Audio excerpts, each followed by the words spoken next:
My name is Dulce Whitford. I am 28 years old. For 20 years, my parents called me the slow one, while my sister Miranda collected Harvard degrees and promises of inheritance.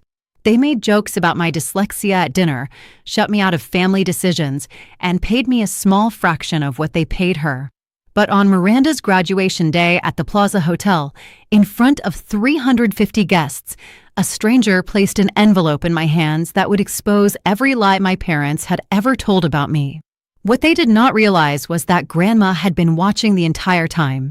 She saw everything, and she left me something that would turn the entire Whitford empire upside down. The Whitfords were old money Manhattan, the type of family whose name appeared on hospital wings and museum plaques.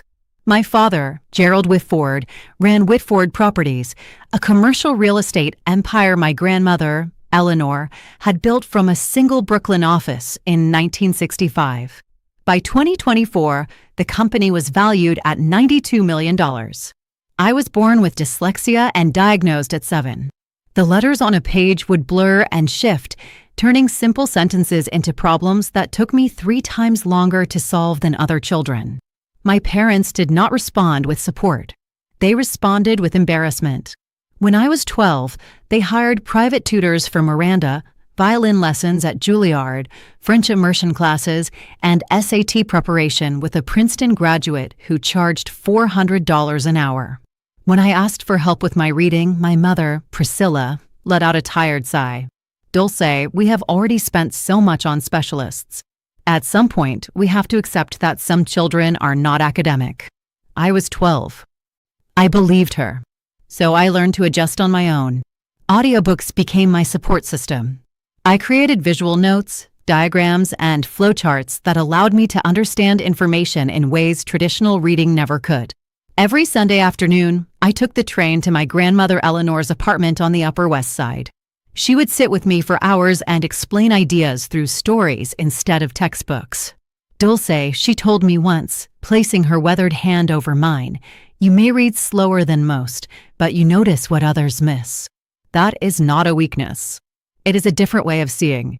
I did not fully understand her words at the time. I would understand them later. First, I had to survive another 19 years of being treated as the Whitford family's embarrassment. Christmas 2018. 20 relatives sat around the long mahogany table in my parents' Upper East Side townhouse. Crystal chandeliers hung above us. A catered dinner was laid out perfectly. It was the yearly display of Whitford family success. My father stood at the head of the table with a glass of wine raised high. "I would like to make an announcement," he said, his voice firm and confident. "Miranda has been accepted to Harvard Law School. Full scholarship." Applause filled the room. Cheers followed. Miranda lowered her eyes with practiced modesty. "My eldest daughter," Gerald continued, smiling widely, "will be the first Whitford to attend Harvard in 3 generations. She is going to take this family and this company to new heights." More applause. Uncle Richard clapped Miranda on the back. Aunt Catherine wiped her eyes. Then my father looked down the table at me. "And Dulce," he paused. The warmth left his voice. "Well, Dulce is also here." A few relatives laughed softly, the kind of uncomfortable laughter people use when they do not know how to react. Miranda did not defend me. She laughed too. I stared down at my plate. The roasted lamb blurred through the tears I refused to let fall. Under the table, thin fingers wrapped around mine. Grandma Eleanor, sitting across from me, squeezed gently. When I met her eyes, I saw anger there, sharp and controlled, directed at her own son. She said nothing that night, but 3 months later, she called me to her apartment and told me she needed to show me something important. I did not know it then, but that Christmas dinner, that small act of cruelty in front of 20 witnesses, set something in motion that would take 5 years to explode. After graduating from a state university in 2022, not an Ivy League school, never an Ivy League school, I applied for a job at Whitford Properties. I wanted to prove I could contribute, that I belonged in the family business. My father agreed to hire me as an administrative assistant. Salary $42,000 a year. That same month, Miranda joined the company as chief legal counsel. Her salary was $280,000 plus bonuses. My responsibilities included photocopying documents, booking conference rooms, and bringing coffee to executives who never bothered to learn my name. I was not invited to meetings. I was not shown contracts. But I observed everything. During long hours in the copy room, I realized something about myself. I could recognize patterns other people overlooked. When executives discussed deals in the hallway, I drew diagrams showing the relationships between partners, the movement of money, and possible conflicts. A skill I had developed to manage my reading challenges had become an advantage. Grandma Eleanor had shown me how to do this. During Sunday visits, she would spread out old contracts from the company's early years and teach me to examine them not word by word, but as systems and structures.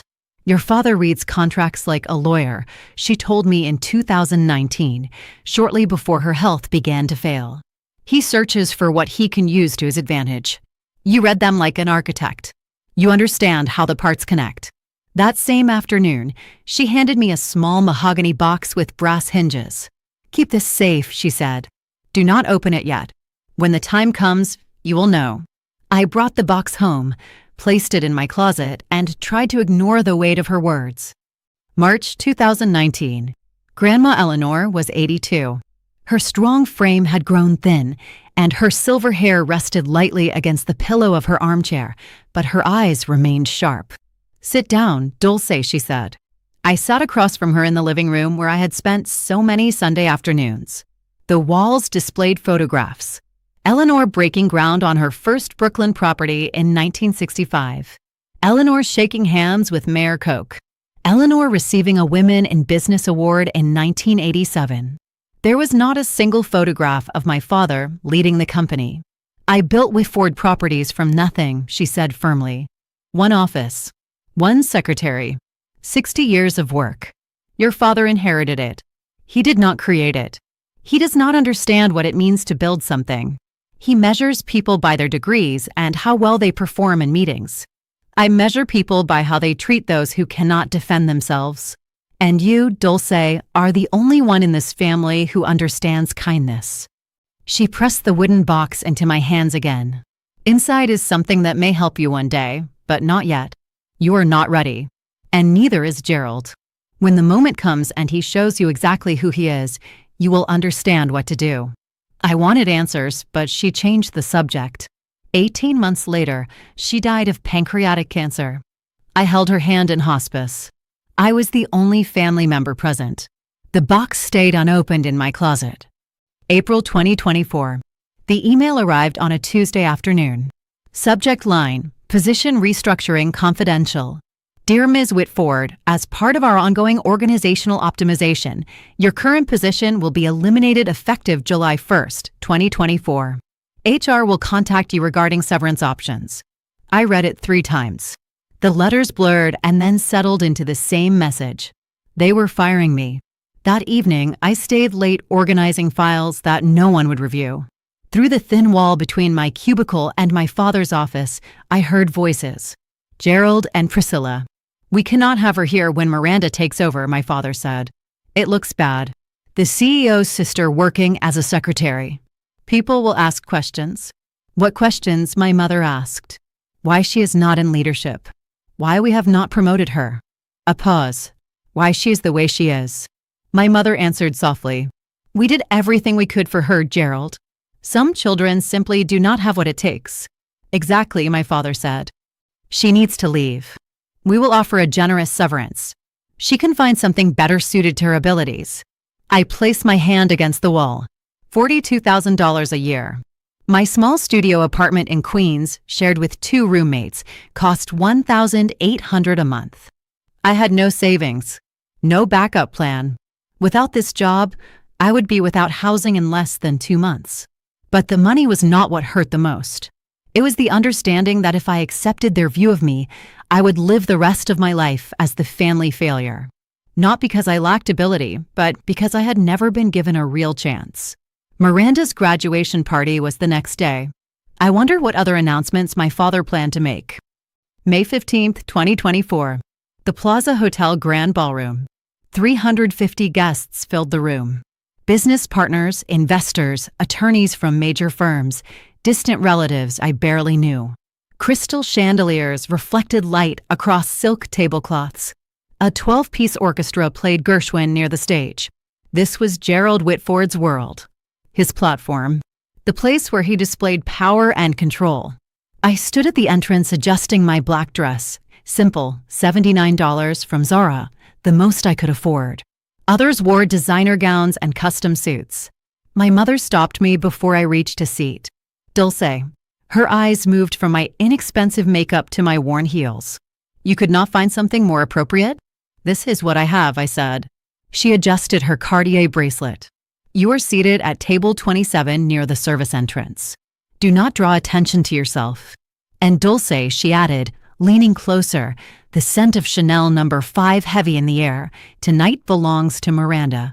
Whatever you are feeling, keep it to yourself. Do not embarrass us. She walked away before I could answer.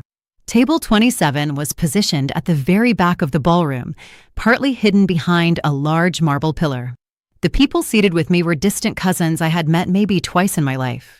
From where I sat, I could clearly see the main stage, the oversized portrait of Miranda dressed in her Harvard regalia, and the banner stretched across the wall that read, "Congratulations, Miranda Whitford, Harvard Law Class of 2024. Near the entrance doors, standing alone and apart from the crowd, was a silver-haired man in a gray suit. He was not speaking to anyone.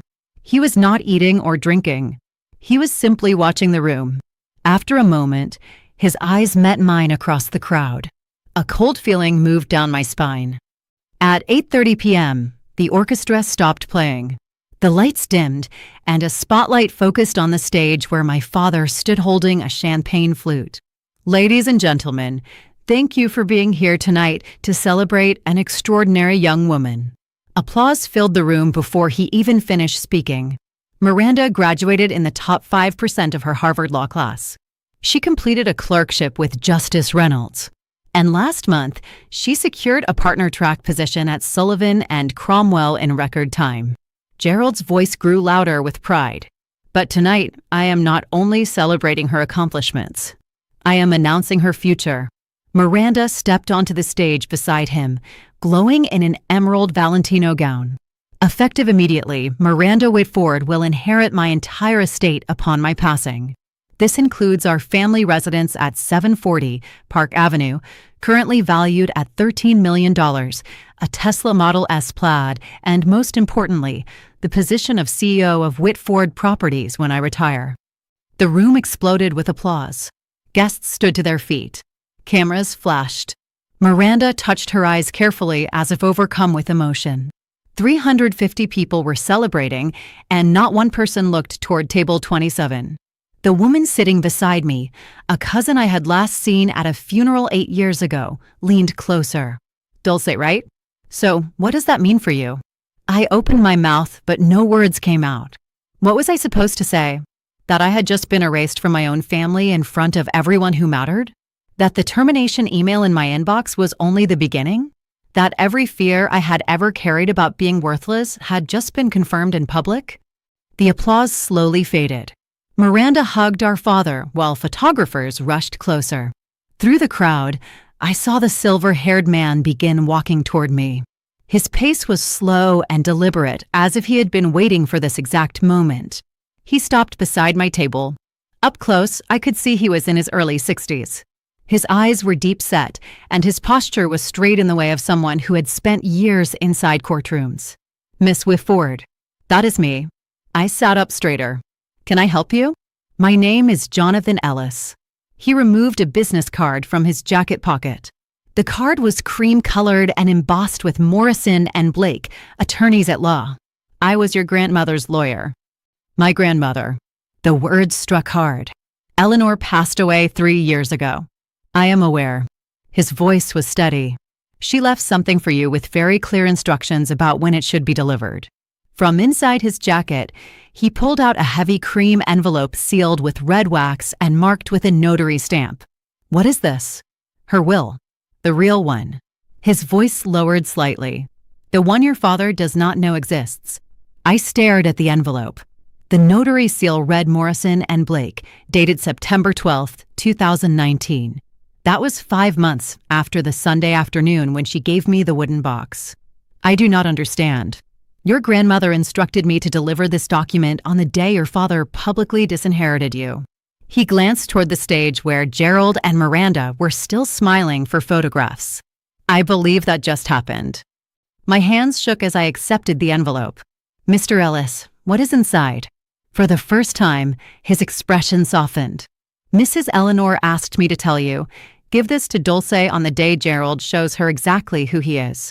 By then, she will be ready. He adjusted his tie. I will be available if you have questions. You have my card. Then he walked away and disappeared into the crowd. I could not breathe inside that ballroom. I moved quickly through the service entrance and into a quiet hallway near the kitchen. Fluorescent lights hummed overhead. The music and laughter from the party sounded distant. My fingers trembled as I broke the wax seal. Inside were 3 pages of detailed legal language, a notarized signature, and the date September 12th, 2019. I forced myself to read carefully. The letters tried to blur, but I concentrated. I, Eleanor Margaret Whitford, being of sound mind and body, do hereby revoke all previous testamentary documents and declare this to be my last will and testament. My eyes locked onto a paragraph in the center of the page. To my granddaughter, Dulce and Whitford, I bequeath 51% of my shares in Whitford Properties LLC, currently valued at approximately $47 million, along with all voting rights associated therewith. I read this sentence again and again. 51% controlling interest. The document continued. This bequest is made with full knowledge of my son Gerald's treatment of Dulce. She has been excluded, diminished, and denied opportunity not because of lack of ability, but because of lack of support. Dulce is not slow. Dulce was abandoned, and I will not allow her father's prejudice to continue after my death. A sob rose in my throat. Grandma had seen everything. She understood. Then I read the condition. To activate this bequest, Dulce must formally request an emergency board meeting within 72 hours of receiving this document. Failure to act within this window will render this will null and void, and all assets shall transfer per my 2015 testament. 72 hours. The deadline would expire at 8:30 p.m. on May 18th. I leaned against the cold wall, holding the document tightly. My grandmother had given me power. Now I had to decide whether I would use it. Jonathan Ellis was standing near the coat check when I returned. You read it. The 72-hour clause. My voice shook. Why would she include that? Your grandmother understood you, Miss Whitford. He handed me another card, this one with a personal cell number written on the back. She knew that if she gave you unlimited time, you might talk yourself out of taking action. The deadline is not a punishment. It is permission. Permission to stop waiting for your family to change their opinion of you and to claim what belongs to you. He looked at his watch. The deadline is 8:30 p.m., May 18th. That gives you 3 days. If you decide to proceed, you must submit a formal request for an emergency board meeting. I can assist you with the drafting. Through the open doors, I could see my father still posing on stage with Miranda. My mother moved gracefully among the guests, accepting praise as though she had earned it herself. If I moved forward with this, I would shatter whatever fragile connection remained between us. My parents would never forgive me. Miranda would consider it betrayal. But if I remained silent, I would accept their judgment. I would become exactly what they had always called me. The failure. The slow one. The daughter who did not matter. Miss Whitford. Ellis spoke again. Your grandmother believed in you. She spent the last 3 years of her life preparing for this.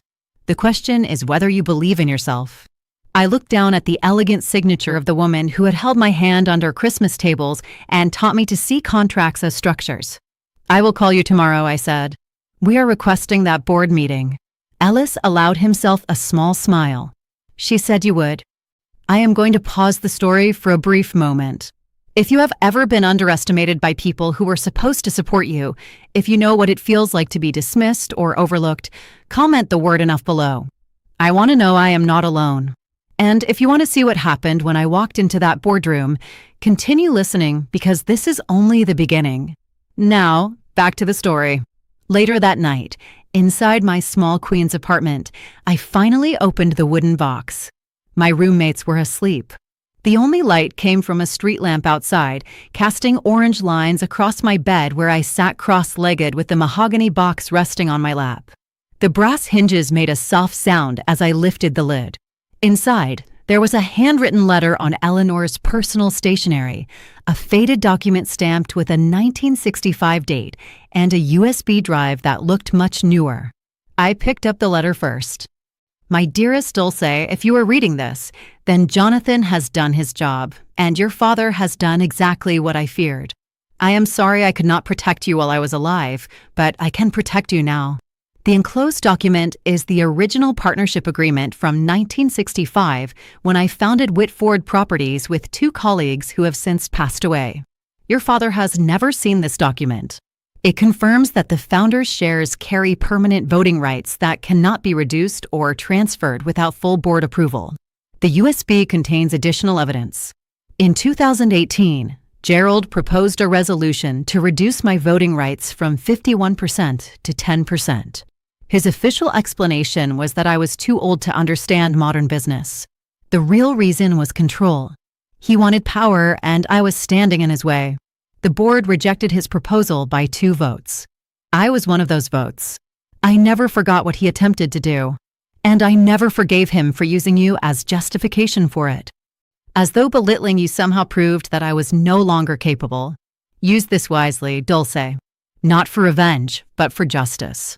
All my love, Grandma Eleanor. I inserted the USB drive into my laptop. The file was labeled Board Meeting Minutes, March 2018, PDF. It contained documented and time-stamped evidence of my father's attempt to remove his own mother's authority. May 16th, 9:01 a.m. Margaret Coleman answered on the second ring. Dulce Whitford.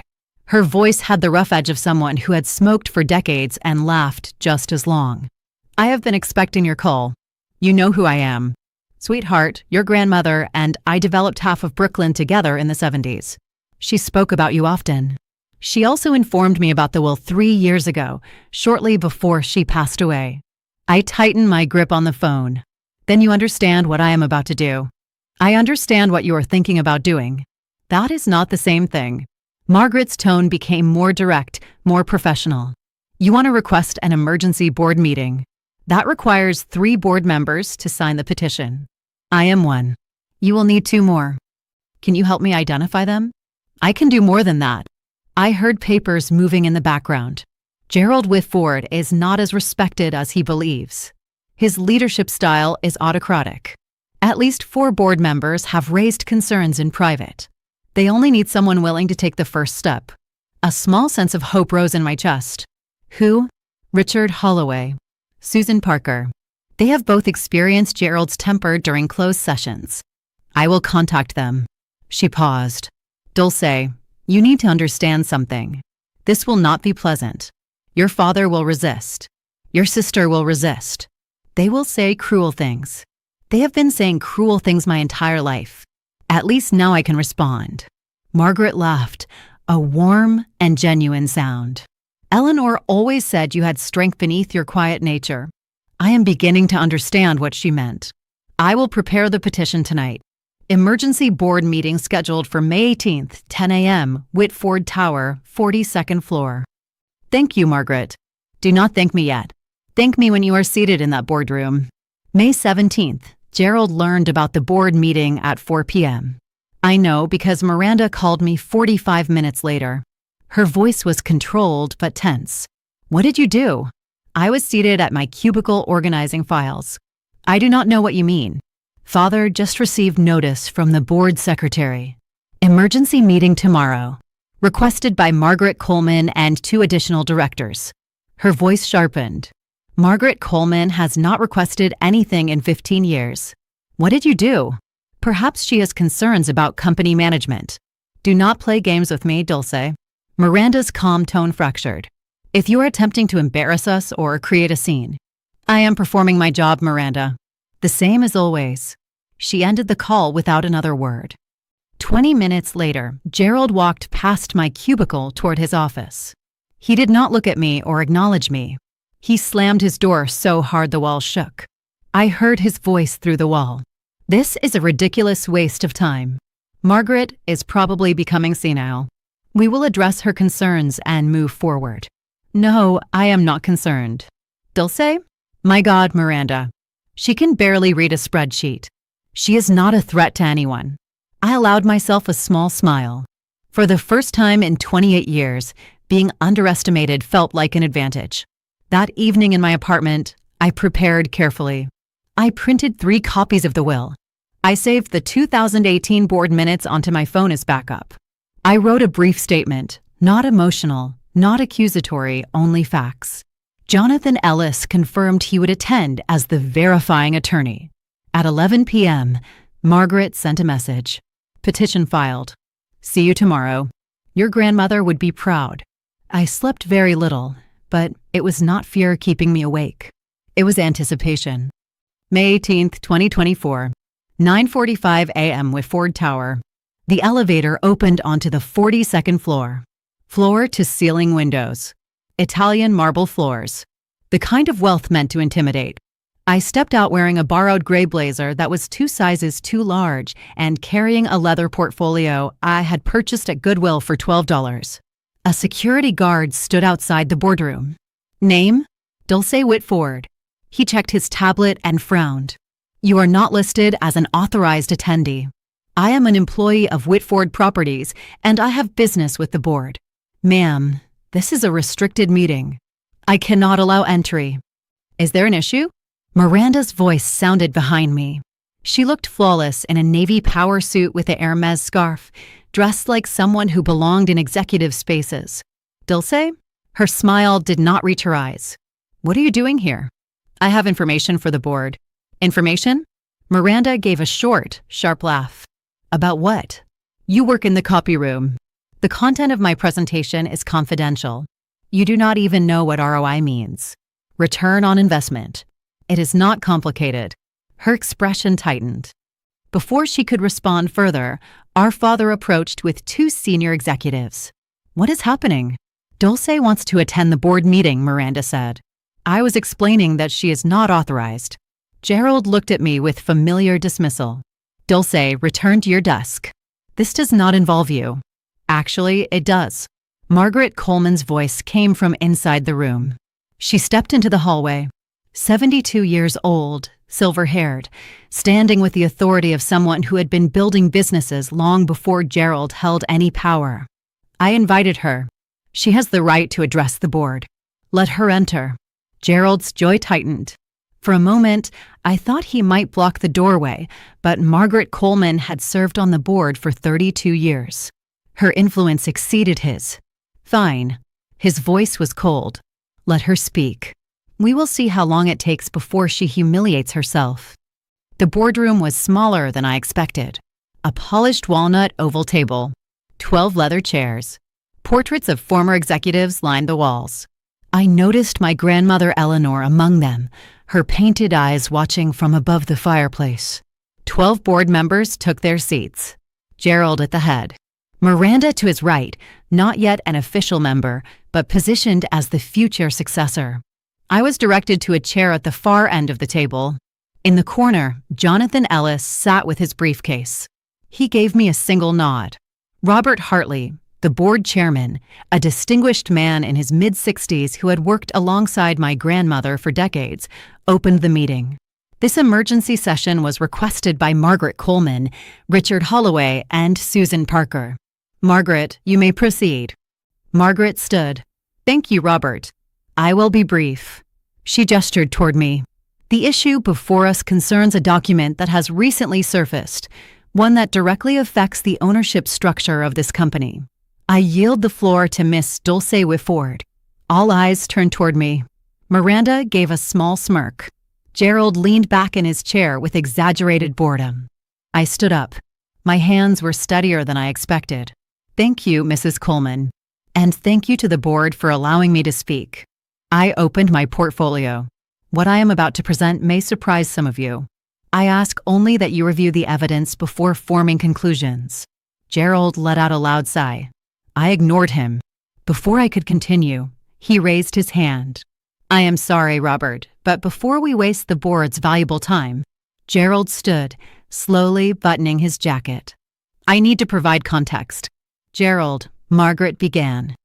Dulce is my daughter. His voice carried a controlled, patronizing warmth. I love her, but she is not qualified to address this board on business matters. She works in an administrative position. She has no legal training, no financial background, and no executive experience. Miranda added smoothly, Dulce also has dyslexia. She struggles with reading. We have tried to support her, but some limitations cannot be solved with effort alone. Several board members shifted in their seats. What we are witnessing, Gerald continued, is a young woman reacting emotionally, possibly because of the announcement at Miranda's graduation party. Sibling jealousy is not uncommon. Mr. Whitford. Robert Hartley's voice was firm. You will have time to respond. Miss Whitford requested the floor, and she is entitled to it. Gerald sat down slowly. His expression was cold. Miranda looked at me and mouthed, You are embarrassing yourself. I looked at both of them. I felt something settle inside me. Not anger. Something sharper and more focused. They were not protecting me. They were protecting their narrative, the story in which I was insignificant. Thank you, Mr. Hartley. I removed the document from my portfolio. I will not be discussing my reading ability. I will be discussing this. I held up the will. The room became completely silent. This is the last will and testament of Eleanor Margaret Whitford, founder of this company, notarized September 12, 2019. Gerald's face lost color. That is impossible. My mother's will was executed in 2015. I have a copy. You have a copy of her previous will. Under New York Estates, Powers and Trusts law, a valid later will revokes all prior testamentary documents. This will was executed 4 years after the 2015 document. I placed it on the table and slid it toward Robert Hartley. Mr. Ellis. Jonathan Ellis stood and approached. I am Jonathan Ellis, partner at Morrison & Blake. I served as Eleanor Whitford's personal attorney from 2008 until her death in 2021. I confirm that this will was executed in my presence on September 12, 2019. It was witnessed by 2 independent notaries. The original document is held in escrow at Chase Private Client. Robert Hartley reviewed the will carefully. His eyebrows lifted. This document bequeaths 51% of Whitford Properties shares. He looked at me. To you, Miss Whitford. Murmurs spread around the table. That is a forgery, Miranda said, though her voice had lost strength. It is not, Jonathan responded immediately. I advise against allegations of fraud without evidence, Miss Whitford. Morrison & Blake's professional record is well established. Gerald struck the table with his palm. This is absurd. My mother was ill. She was influenced. Influenced? I took out my phone. Perhaps you can clarify this. I pressed play. The audio from the 2018 board meeting filled the room. Eleanor is 81 years old. She does not understand modern business. I moved to reduce her voting rights to 10%. The recording ended. The silence was heavy. That was a confidential discussion, Gerald said, his face flushed. Eleanor attended that meeting. She recorded it in her capacity as a shareholder. Robert Hartley placed the will down slowly. His tone shifted. Miss Whitford, please read the relevant passage into the record. I nodded. To my granddaughter, Dulce and Whitford, I bequeath 51% of my shares in Whitford Properties LLC, along with all voting rights associated therewith. I continued. This bequest is made with full knowledge of my son Gerald's treatment of Dulce. She has been excluded, diminished, and denied opportunity not because of lack of ability, but because of lack of support. Dulce is not slow. Dulce was abandoned. Miranda made a strained sound. And I will not allow her father's prejudice to continue after my death. I looked directly at Gerald. He has confused credentials with character. He attempted to remove my grandmother's voting rights because she saw through him. He marginalized me because I did not fit his image of success. Gerald remained silent. His hands were shaking. The will concludes, I built this company from nothing. I choose who carries it forward. I choose Dulce. Robert Hartley removed his glasses. Jonathan, you confirm this is legally binding? I do. The 2015 will is superseded. As of now, Dulce Whitford holds 51% ownership of Whitford Properties. Margaret Coleman gave a quiet smile. Richard Holloway and Susan Parker exchanged looks. For the first time in my life, my father looked at me with fear. This does not settle anything, Miranda said, her voice brittle. Even if the will stands, Dulce lacks executive experience. She cannot lead a corporation. I am not asking to become CEO today. I am asking the board to review facts. I removed the 2018 board minutes. March 14, 2018. Gerald Whitford proposed Resolution 2018 to 2007 to reduce Eleanor Whitford's voting shares from 51% to 10%. The stated rationale was that the founder was no longer capable of understanding modern business operations. That statement was misrepresented, Gerald said. The resolution failed by 2 votes, I continued. Eleanor's vote and Margaret Coleman's. I looked at Margaret. Is that correct? It is, Margaret said. Eleanor called me afterward. She was not upset about the resolution. She knew it would fail. She was upset because her own son attempted to remove her authority. That was years ago, Gerald said. It demonstrates that my grandmother had clear capacity in 2019 when she executed this will. She was protecting her rights and protecting me. Robert Hartley scanned the room. Does anyone have documentation contradicting this? Silence. Gerald. He said nothing. Miranda. She stared down at the table. Richard Holloway spoke. Robert, we should recess and allow legal counsel to review all documentation. Agreed. We will reconvene in 15 minutes. Jonathan, please remain. Board members stood. Conversations broke out in quiet tones. Gerald remained seated, staring at Eleanor's portrait on the wall. 15 minutes became 45. The board's legal counsel, Mr. Patterson, spent the time verifying records with Morrison and Blake, Chase Private Client, and the New York State Court Registry. I remained seated at the end of the table. Jonathan Ellis handed me water. Margaret Coleman touched my shoulder briefly.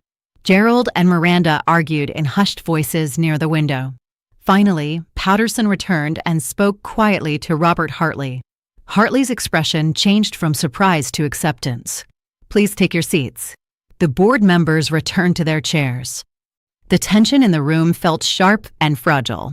Our legal counsel has confirmed the following, Robert Hartley said, reading from his notes. The will presented by Miss Whitford is valid under New York state law. It supersedes all prior testamentary documents. Effective immediately, Dulce and Whitford holds 51% of Whitford Properties shares. Someone drew in a sharp breath. Additionally, Hartley continued, as majority shareholder, Miss Whitford has the authority to propose motions to this board, including matters related to executive leadership. He looked directly at me. Miss Whitford, do you have any motions to present? I stood. My heart was pounding, but my voice remained steady. I have one motion.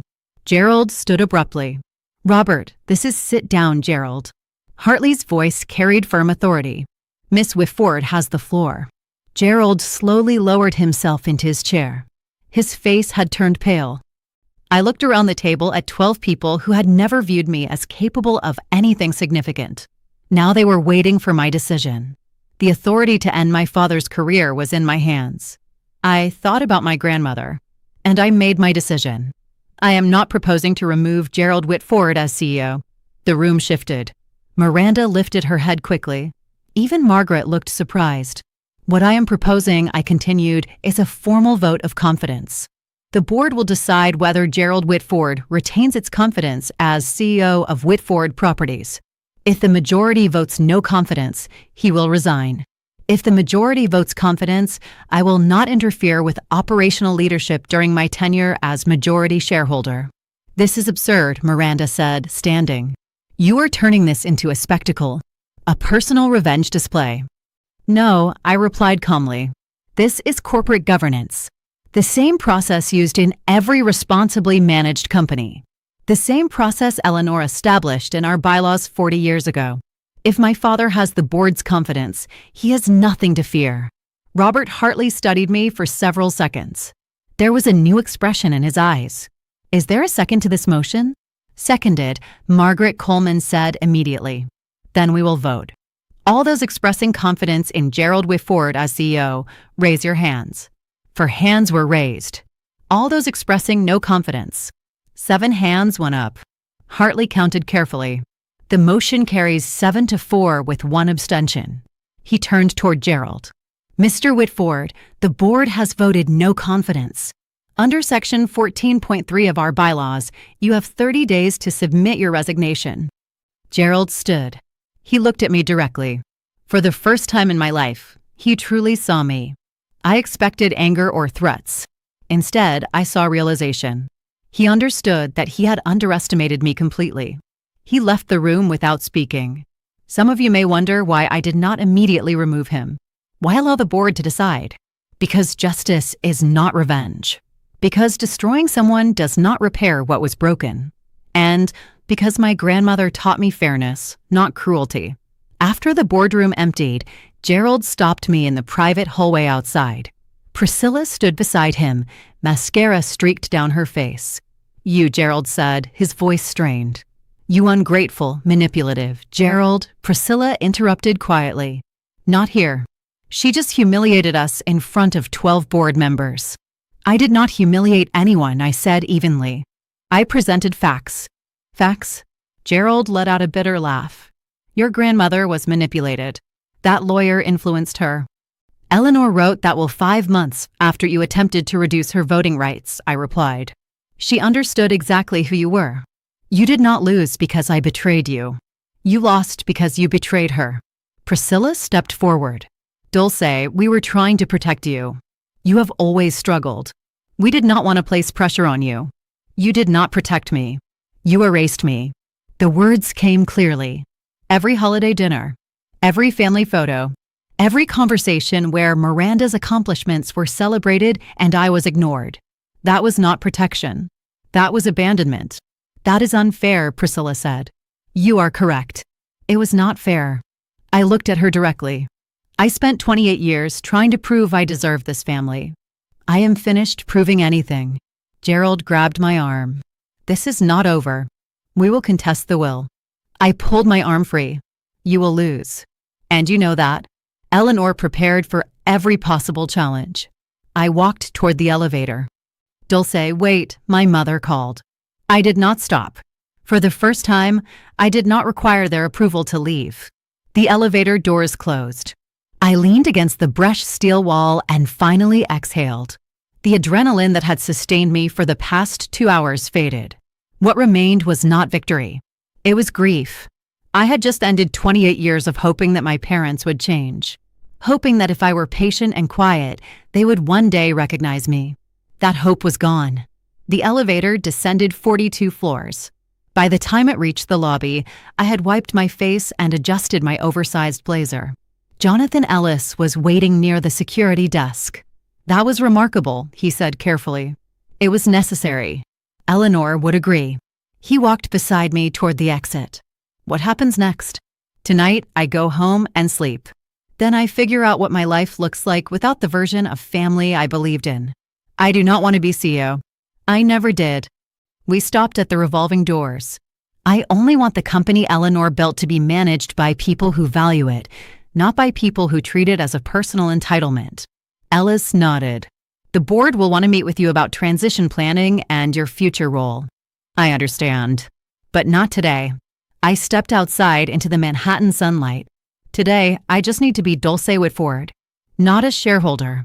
Not a victim. Not a symbol. I looked back at Whitford Tower, 42 stories of glass and steel bearing my family's name. Tomorrow, I begin building something new. May 19, 2024. Gerald Whitford signed his resignation letter at 4 p.m. I was not present. I learned through an email from Robert Hartley. Miss Whitford, your father has submitted his resignation effective June 15, 2024. The board has appointed me interim CEO while we conduct a search for permanent leadership. Additionally, the board has voted to offer you a formal position as strategic advisor. This role allows you to participate in major decisions while determining your long-term relationship with the company. Please advise. Regards, Robert Hartley. I read the email 3 times. Then I forwarded it to Jonathan Ellis for review. His reply arrived within an hour. Fair terms. No concealed conditions. Congratulations, Dulce. That evening, an all-staff message was distributed to the employees of Whitford Properties. Effective June 15th, Gerald Whitford will step down as CEO. Robert Hartley will serve as interim CEO. The board welcomes Dulce Whitford as strategic advisor in her capacity as majority shareholder. We thank Gerald for his service and wish him well. My phone filled with messages. Colleagues who had worked beside me for 2 years, people who had never learned my name, now wanted to meet for coffee and reconnect. I ignored most of them. Most of the messages I ignored, but one stood out. It was from Patricia Morales, an executive assistant who had started at Whitford Properties in 1987 and worked directly with my grandmother. Dulce, Eleanor used to talk about you all the time. She said you noticed what other people overlooked. I did not understand what she meant until today. Welcome to the boardroom. She would be proud of you. I saved that message. Some validation does not come from family. Sometimes that makes it more meaningful. 1 week later, the story became public. The New York Business Journal published an article titled, "Whitford Properties Shake Up. Founder's Granddaughter Takes Control After Secret Will Surfaces." The article did not mention my name due to corporate privacy regulations, but anyone connected to Manhattan real estate understood exactly who it referred to. In a dramatic development, the heir apparent to the Whitford Properties empire has been replaced by a previously unrecognized family member. Sources close to the board described the leadership change as overdue and cite concerns regarding the former CEO's management approach. Gerald and Priscilla canceled their appearance at the Metropolitan Museum Gala. Their publicist cited health reasons. 3 major investment partners requested private meetings with me personally. Not with my father. Not with the board. With me. After extended conversations, 2 confirmed they would maintain their relationship with Whitford Properties. We have had concerns about Gerald's leadership for years, one admitted. Your grandmother built something exceptional. It is reassuring to see her vision preserved. The social consequences spread quickly. Longtime acquaintances of my parents suddenly had scheduling conflicts. Invitations to charity events declined. The Whitford name, once powerful on the Upper East Side, now carried hesitation. I did not celebrate their embarrassment. I also did not grieve it. Margaret Coleman called me that Saturday morning. How are you managing? I am not sure yet. Ask me in 6 months. Fair answer. She paused. Eleanor would have handled it exactly as you did. The vote of confidence instead of immediate removal. Giving him an opportunity he did not extend to you. She always believed mercy was the strongest form of authority. I thought about that after we ended the call. Mercy was not weakness. Mercy was control.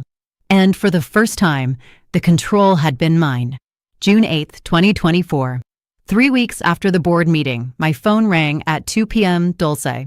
My mother's voice sounded smaller than I had ever heard it. Can we speak?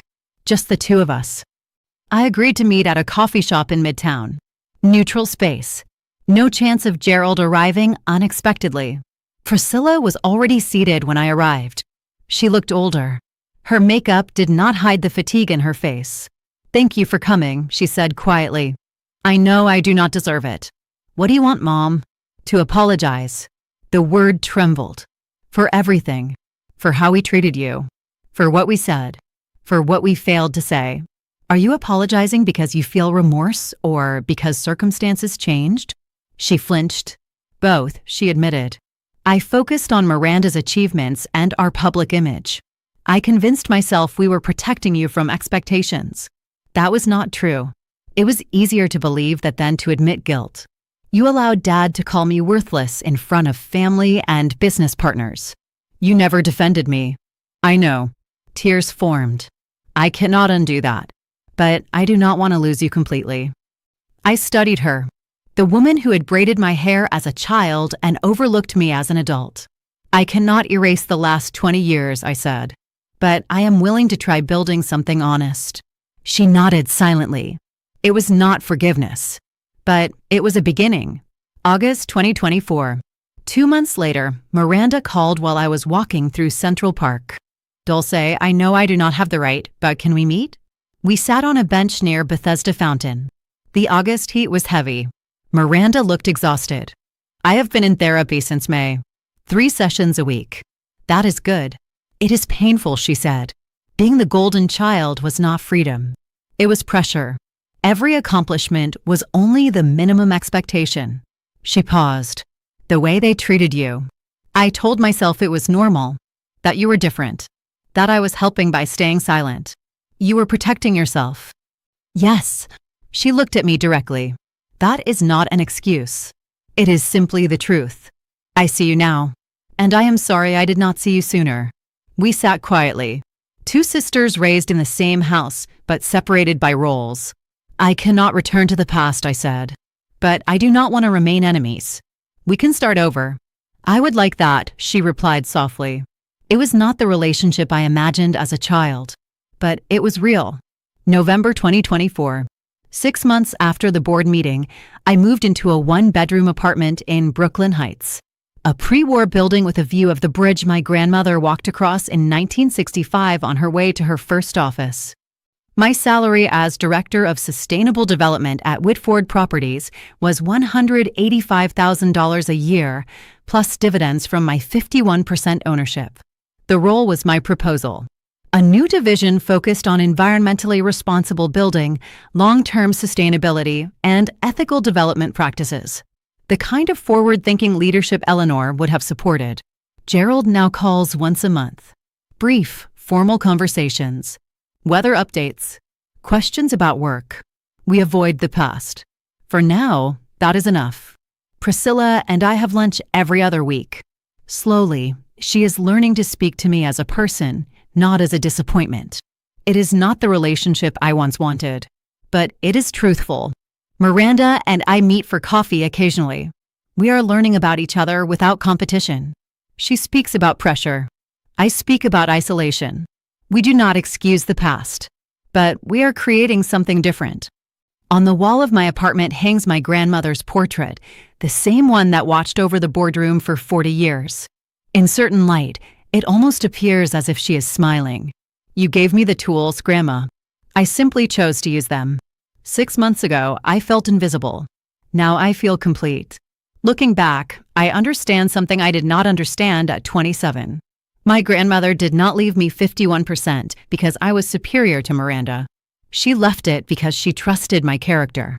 She believed I would not allow authority to distort my values. Dyslexia is not my weakness. It shaped how I think.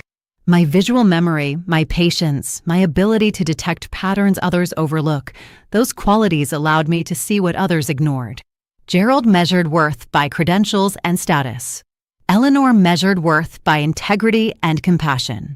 Now I measure my own worth, not by my parents' standards, not by my sister's accomplishments, not by public opinion, by my own values. If you recognize yourself in this story, if you have ever been overlooked or dismissed, understand this. You do not need a hidden inheritance to prove your value. But you do need to stop seeking validation from those unwilling to give it. Boundaries are not barriers. They are decisions. They define who has access to your life and under what conditions. My family hurt me for 28 years. I did not need to harm them to heal. I only needed to stop waiting for them to recognize me and begin recognizing myself. That is the real inheritance my grandmother left me, and it cannot be taken away. If this story meant something to you, if it reminded you that your value does not depend on those who failed to see it, share your thoughts. Your story matters. Thank you for listening.